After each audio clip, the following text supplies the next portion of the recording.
بسم اللہ الرحمن الرحیم۔ السلام علیکم۔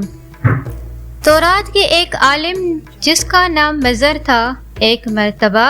حضرت علی کرم اللہ وجہہ الکریم سے پوچھا،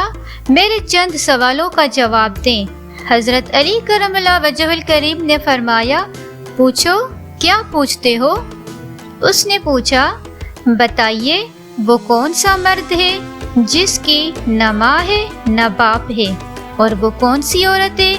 جس کی نہ ماں ہے نہ باپ ہے، اور وہ کون سا مرد ہے جس کی ماں تو ہے لیکن باپ نہیں،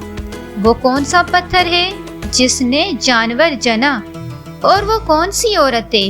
جس نے ایک ہی دن میں صرف 3 گھڑیوں میں بچہ جنا، اور وہ کون سے 2 دوست ہیں جو آپس میں کبھی دشمن نہ بنیں گے، اور وہ کون سے 2 دشمن ہیں جو آپس میں کبھی دوست نہ بنیں گے؟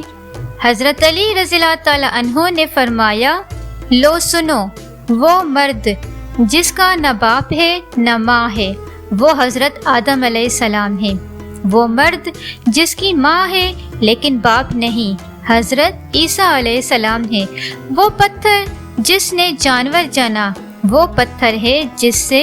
حضرت صالح علیہ السلام کی اونٹنی پیدا ہوئی، اور وہ عورت جس نے ایک ہی دن میں 3 گھڑیوں میں بچہ جنا حضرت مریم علیہ السلام ہے، جن کو ایک گھڑی میں حمل ٹھہرا، دوسری گھڑی میں درد زدہ پیدا ہوئی،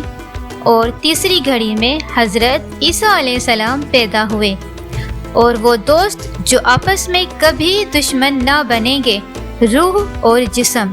اور وہ دشمن جو آپس میں کبھی دوست نہ بنیں گے، موت اور حیات ہیں۔ مضر نے سن کر کہا، اے علی کرم اللہ وجہہ الکریم، آپ نے صحیح جواب دیے ہیں، اور آپ واقع باب مدینۃ العلم ہو۔